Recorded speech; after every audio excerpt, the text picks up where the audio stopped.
السلام علیکم بچوں، کہانی گھر میں آپ سب کو پھر سے شامدید۔ آج کی کہانی کا عنوان ہے استاد۔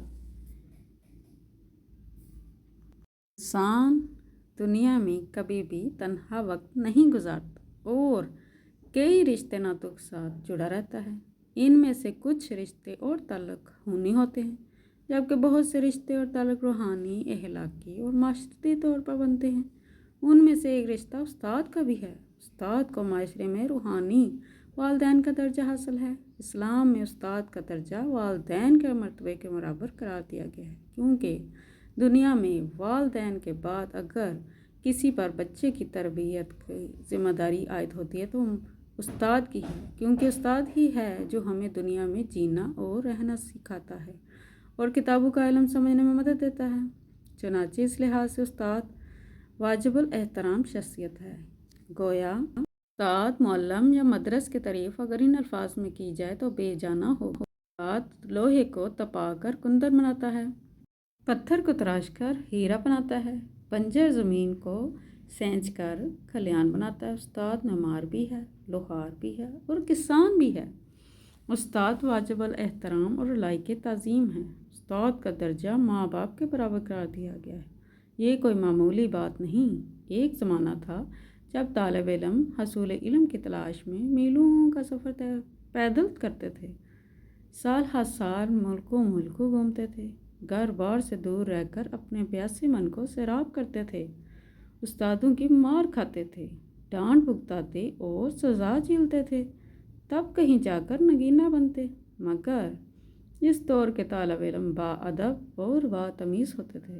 استاد کے قدموں میں بیٹھنا، استاد کی باتوں کو خاموشی سے سننا اور استاد کے سامنے چوں تک نہ کرنا، کجا مذاق اڑانا تو دور کی بات، نظر اٹھا کر بات کرنے سے بھی ڈرتے تھے۔ وقت نے اپنی اڑان بھری تو انسان بھی ترقی کی کئی منزلیں طے کرتا چلا گیا، اور اگر وقت بدلا تو تہذیب اور ادب آداب کے انداز بھی ساتھ ساتھ بدلتے چلے گئے۔ چنانچہ یہ حقیقت ہے کہ آج کے دور میں استاد بننا جوئے شیر لانے کے مترادف ہے۔ موجودہ دور میں اول تو کوئی استاد بننا پسند نہیں کرتا، اور جو بدقسمتی سے بن جاتا ہے وہ اپنی عزت گنوا دیتا ہے، کیونکہ موجودہ دور کا طالب علم استاد کو عزت دینے کا روادار نہیں ہے۔ وہ استاد کو ایک تنخواہ دار ملازم سمجھتا ہے جس کی عزت کرنا وہ ضروری نہیں سمجھتا، اور بچوں کی اس سوچ کے سب سے بڑے ذمہ دار خود والدین بھی ہیں، جو بچپن سے ہی اپنے بچوں کے ذہنوں میں یہ بات بٹھا دیتے ہیں کہ یہ ہمارا تنخواہ دار ملازم ہے، لہٰذا انہیں اتنی ہی عزت ہو جتنی اوروں کو دی جاتی ہے۔ حقیقتاً موجودہ دور کا ٹیوشن سسٹم اور اکیڈمی کلچر نے بھی استاد کی عزت کو بہت کم کر دیا ہے۔ یہی وجہ ہے کہ آج علم بھی تقریباً ناپید ہوتا جا رہا ہے، اور اتنے اسکول، اتنے مدرسے، اتنے کالج اور یونیورسٹیاں بن جانے کے باوجود معاشرے میں اخلاقیات، ادب آداب اور تہذیب نام کو نہیں۔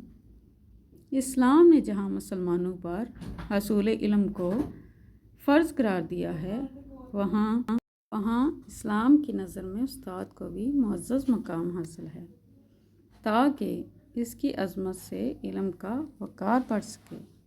استاد کی اہمیت علم کی بارش کی سی ہے۔ جو زمین بارش کو جذب کرنے کی صلاحیت رکھتی ہے وہ بارش کے فیض سے سرسبز و شاداب ہو جاتی ہے۔ جب ہمارے رسول صلی اللہ علیہ وسلم تعلیم دیتے تھے تو صحابہ کرام اس قدر خاموشی سے بیٹھتے تھے گویا ان کے سروں پر پرندے بیٹھے ہوئے ہیں، اور انہوں نے ذرا سی بھی حرکت کی تو وہ اڑ جائیں گے۔ دنیا میں علم کی قدر اسی وقت ممکن ہے جب استاد کو معاشرے میں عزت کا مقام حاصل ہو۔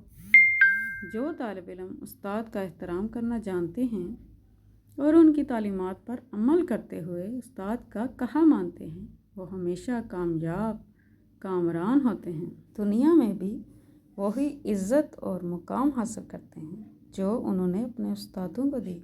اسی لیے کسی سیانے نے کہا، کیا خوب کہا ہے، با ادب با نصیب بے ادب۔ دوستو، آپ بھی استاد کا احترام کر کے اس دنیا میں کامیابی حاصل کر سکتے ہیں اور بڑا مقام بھی۔ آپ سے امید کرتی ہوں کہ آپ بھی استاد کا احترام کریں گے۔ اس کے ساتھ ہی کہانی کا اختتام کرتے ہیں، پھر ملیں گے۔ اللہ حافظ۔